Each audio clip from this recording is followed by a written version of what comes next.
Oke, selamat datang kembali di channel YouTube Belajar Online.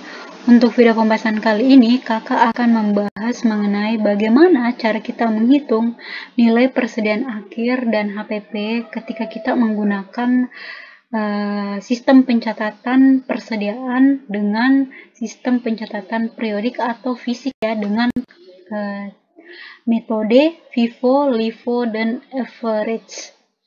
Oke. Kalau sebelum kita masuk tentang bagaimana kita menentukan nilai persediaan dan HPP ini, sedikit kakak mau memberikan gambaran sedikit mengenai ketiga metode ini, yaitu FIFO. Ingat, FIFO itu adalah metode yang menggambarkan bahwa barang yang pertama kali masuk, barang itu juga yang pertama kali kita keluarkan. Jadi misalkan gini, kalau kita membeli barang ya, nanti barang yang pertama kali kita beli itu nanti kita keluarkan yang paling pertama. Sedangkan LIFO, barang yang terakhir masuk, barang itu juga yang pertama nanti kita keluarkan. Jadi kalau kita membeli barang ya, misalkan ada beberapa barang yang kita beli, nanti barang yang terakhir kita beli itu nantinya kita keluarkan yang paling pertama. Sedangkan average itu kita mencari rata-rata ya, antara total harga barangnya ya dikalikan dengan jumlah unitnya, nanti kita temukan rata-ratanya. Oke, setelah kita mengetahui penjelasan singkat mengenai ketiga metode ini, kita langsung saja masuk kepada contoh kasusnya ini ya. Ini contoh kasusnya ini terjadi selama bulan Januari ya 2018. Di sini ada transaksi pembelian dan penjualan. Kalau kita menggunakan metode pencatatan sistem fisik atau periodik ini, terlebih dulu kita harus mengetahui ya jumlah barang kita yang tersedia untuk dijual ini berapa. Untuk menentukan jumlah barang kita yang tersedia untuk dijual itu, kita harus mengetahui berapa persediaan awal kita dan pembelian-pembelian yang terjadi selama sebulan ini. Oke. Kita bisa lihat di sini. Nih, yang pertama kita kerjakan tuh ini. Kita harus mengetahui nilai persediaannya kita dulu. Oke. Persediaan awal kita ini di tanggal 1 Januari ini ya, ada 10 unit dengan harga 30 ini. 30, jadi total harganya itu 300.000. Kemudian kita melakukan pembelian itu ada 3 kali, yaitu di tanggal 4 Januari kita melakukan pembelian 24 unit dengan harga 35.000 per unitnya. Jadi kalau kita totalkan itu ada 840 ya, 24 dikali 35.000 ya. Kemudian di tanggal 10 kita melakukan lagi pembelian senilai sebanyak 20 unit ya, dengan harga per unitnya itu ada 37.000. Jadi kalau kita totalkan itu ada 740 ya. Kemudian di tanggal 25 lagi kita melakukan pembelian 20 unit dengan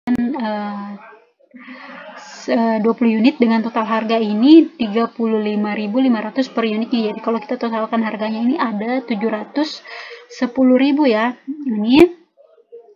Ini oke, jadi tinggal jumlahkan saja persediaan awal kita ditambah dengan pembelian kita agar kita mengetahui berapa sih barang kita yang tersedia untuk dijual. Oke, kita totalkan saja ya. Ini kita totalkan ini setelah kita totalkan kita memperoleh ada 74 ya. 74 unit barang kita ya, atau barang yang tersedia untuk dijual ini dengan total dari 74 ini yaitu 2.290.000. Oke, bisa dilihat di sini. Kemudian kalau kita sudah mengetahui barang kita ya tersedia untuk dijual berapa, sekarang langkah berikutnya itu kita harus menentukan berapa sih penjualan yang telah kita lakukan selama sebulan ini ya, selama bulan Januari ini. Oke. Kita lihat di transaksi kita. Oke, ini penjualan kita itu ada 4 kali ya. Di tanggal 6 Januari ini bisa dilihat di contoh transaksinya. Ini ada 6 Januari 20 unit dengan harga 50. Ini 50, jadi totalnya itu ada 1 juta. Kemudian di tanggal 15 Januari kita melakukan lagi penjualan 16. Ini 16 ya. Dengan harga per unitnya itu 38. Jadi kita totalkan saja 16 dikalikan dengan 38.000 itu 608. Kemudian di tanggal 19 ya, ini kita melakukan lagi penjualan 10 unit dengan harga 36.000. Ini 36.000, jadi totalnya itu 360.000 ya. Kemudian di tanggal 30 Januari kita lagi melakukan penjualan 16 ya, 16 dengan harga 40.000. Jadi totalnya itu ada 640.000 ya. Inilah kemudian berapa sih total keseluruhan penjualan kita ya selama sebulan ini. Oke, kita totalkan dulu. Ini totalnya kita itu ada, kita menjual barang itu, melakukan penjualan barang itu ada 62 unit dengan total keseluruhan harga dari 62 ini yaitu 2.608.000 ya. Oke. Setelah kita mengetahuinya, oke, kita langsung ya masuk kepada bagaimana kita menghitung persediaan akhir kita dan HPP kita ini ketika kita menggunakan metode FIFO. Oke, kalau kita menggunakan metode FIFO, seperti yang tadi kakak katakan bahwa FIFO itu barang yang pertama kali masuk atau barang yang pertama kali kita beli, barang itu juga yang pertama kali kita keluarkan atau nantinya kita jual ya. Oke, intinya FIFO itu ya. Oke, persediaan awal kita berapa dulu? Kita tentukan dulu. Tadi kan persediaan kita itu ada 74 ya. Jadi kita tentukan saja langsung. Setelah kita mengetahui ini persediaan awal kita kan 300, kita tambahkan saja dengan 2.290 ini ya. Jadi oke, barang tersedia untuk dijual itu tinggal kita totalkan saja. Kita jumlahkan ini persediaan awal kita ditambah dengan pembelian, jadi totalnya 2.590.000. Kemudian bagaimana kita menentukan persediaan akhir kita? Oke, persediaan akhir, ingat tadi kan kita barang kita yang tersedia untuk dijual ini kan ada 74 ya. Kemudian kita telah melakukan penjualan sebanyak 62 unit. Untuk menentukan persediaan akhirnya tinggal kita kurangkan saja pembelian ini, total barang tersedia untuk dijual itu 74 dikurangi dengan penjualan kita 62, kita temukan 12 ya. 12. Karena di sini kita menggunakan metode FIFO, jadi persediaan akhir kita pasti tersisa 12 ya. Dengan 12 ini dengan harganya itu 35.500 ya. Ini karena kita sudah ini FIFO, jadi prinsipnya barang yang pertama kali kita beli itu barang itu yang kita keluarkan pertama. Jadi kita sudah keluarkan di tanggal 1 Januari, kita sudah keluarkan di 4 Januari, kita sudah keluarkan di tanggal 10 Januari, dan kita juga sudah keluarkan di tanggal 25 Januari ya. Jadi ada 20 unit, namun kita sudah keluarkan 8 unit ya agar kita memperoleh 62 ini. Jadi barang kita tersisa 12 ya. Dari ini di pembelian kita di tanggal 25 ini, barang kita ini tersisa hanya 12, makanya inilah nilai persediaan akhir kita ya, 12 ya. 12 dengan harga per unitnya itu 35.500, jadi totalnya itu 426.000. Inilah nilai persediaan akhir kita kalau kita menggunakan metode FIFO. Kemudian bagaimana menentukan harga pokok penjualannya? Oke, kalau menentukan harga pokok penjualannya kita tinggal totalkan saja ya, atau kita kurangkan saja ini barang tersedia untuk dijual kita kurangkan dengan nilai persediaan akhir kita. Jadi kita menemukan HPP kita yaitu 2.164.000. Inilah HPP dan persediaan akhir kita ketika kita menggunakan metode FIFO, sistem periodik atau fisik ya. Oke, kalau bagaimana kita menggunakan LIFO ya, metode LIFO. LIFO itu ingat bahwa barang yang terakhir masuk, barang itu juga yang pertama nanti kita jual. Oke, kalau LIFO ya. Oke, tadi kita sudah mengetahui nilai persediaan awal kita dan barang tersedia untuk dijual lah, ini sama saja ya. Yang membedakan nanti itu di persediaan akhirnya dan di HPP-nya. Persediaan akhirnya kita kan tadi ini ya 12 ya. 12, tapi karena kita menggunakan metode LIFO, jadi pasti barang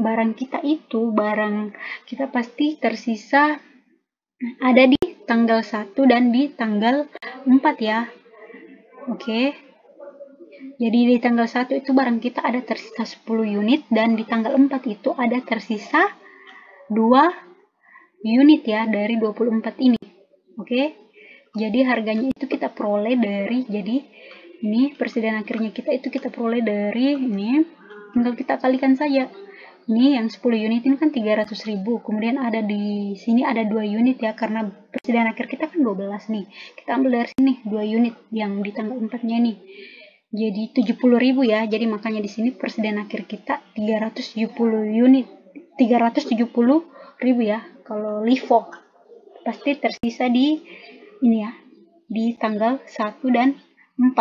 Nah, tadi kan kalau Vivo dia tersisanya di tanggal 25. Ingat perbedaan antara Vivo dan LIFO ya. Oke. Kemudian bagaimana dengan HPP-nya? Tinggal kita kurangkan saja nilai HPP-nya ya. 2.590 dikurangi dengan 370, kita peroleh 2.220. Inilah HPP ya, atau harga pokok penjualannya kalau kita menggunakan metode LIFO. Oke, ini Vivo dan LIFO ya, bisa dilihat perbedaannya, perbedaan persediaan akhirnya dan HPP-nya. Bagaimana kalau kita menggunakan metode average? Oke, kalau average kita langsung saja. Tadi kan kita sudah tahu persediaan awal kita, kemudian pembelian kita, dan barang tersedia untuk dijual ini. Sekarang kita mau menentukan persediaan akhir kita. Bagaimana kita menentukan nilai persediaan akhir kita? Oke. Kalau di average kan kita harus rata-ratakan dulu ya. Jadi kita rata-ratakan ini total harga dari barang yang tersedia untuk dijual ini. Ini 2 juta. Ini sama dengan 2 juta. Ini kita bagi dengan ini ya. Ini 74 ya unit. 74 unit. Jadi totalnya itu ini. Inilah rata-ratanya. Jadi nilai rata-rata yang kita peroleh itu 30.946. Tinggal kita kalikan saja untuk mencari persediaan akhirnya. Kita kalikan dengan 12 ini ya. Kan tadi persediaan akhir kita itu kan tersisa 12 ya, 12 unit. Jadi tinggal kita kalikan saja 12. Jadi ini sama dengan ini dikali dengan ini ya. Dikali dengan 12 ini ya. Jadinya ini. Sorry ya, ini tinggal kita kalikan, jadi pasti totalnya ini. Ini 371.351,35. Inilah yang kita kalikan ini ya. Kemudian bagaimana dengan harga pokok penjualannya? Harga pokok penjualannya kan kita tentukan dari, kita kan melakukan penjualan 62. Jadi tinggal kita kalikan saja 62 ini, kita kalikan dengan ini. Yang tadi ini 30.946. Jadi kita peroleh itu totalnya itu, begini. Ini 1.918.648.000,65. Inilah nilai persediaan akhir dan HPP kalau kita menggunakan metode average ya. Jadi dapat dilihat dari 3 metode ini ya, nilai persediaan akhirnya dan HPP-nya ya. Ada perbedaan ya. Oke, inilah cara menentukan nilai persediaan akhir dan HPP apabila kita menggunakan metode pencatatan persediaan periodik. Kita menentukan nilai persediaan akhir dan HPP, bagaimana cara kita melakukan penjurnalan atau bagaimana kita membuat jurnal umum ya dari transaksi ini ketika kita menggunakan sistem pencatatan persediaan periodik atau fisik. Oke. Mari kita buat jurnal umumnya dulu ya. Jurnal umumnya kita buat. Kita buat jurnal umumnya. Ini sebenarnya sudah membuatnya ya. Ini, ini di tanggal kita langsung di tanggal 1 ini kan bukan transaksi ya. Ini persediaannya kita mulai di tanggal 4 Januari ini kita melakukan pembelian 24 ya dengan harga 35. Jadi totalnya 840.000. Jadi kalau kita membuat ke dalam jurnal umumnya itu pembelian di debit. Anggaplah bahwa ini ya transaksi yang terjadi ini, kakak menganggap bahwa transaksi yang terjadi ini kita melakukan secara kredit ya, baik itu pembelian maupun penjualan. Jadi kalau kita buat jurnal umumnya itu di tanggal 4 Januari itu pembelian pada utang dagang, pembeliannya di debit sebesar 840.000 dan utang dagangnya di kredit sebesar 840.000. Kemudian di tanggal 6 Januari ini kita melakukan penjualan 20 unit dengan harga 50. Jadi totalnya itu ada 1 juta ya, 1 juta. Oke, ini jadi tinggal kita apa saja ya, piutang dagang pada penjualan ya. Piutang dagang itu karena kita melakukan apa ya, penjualan secara kredit, berarti akan menambah yang namanya piutang dagang kita ya, 1 juta di debit dan menambah penjualan kita ya di kredit 1 juta. Penjualan ini kalau di perusahaan dagang itu, kalau di perusahaan jasa itu kita kenal dengan pendapatan, tapi kalau di perusahaan dagang ini kita kenal itu pendapatan kita itu dengan istilah penjualan. Oke, penjualan itu 1 juta di kredit. Kemudian di tanggal 10 Januari ya, kita melakukan lagi pembelian 20 unit dengan total per unitnya itu 37.000 dengan total harganya itu 740 ini.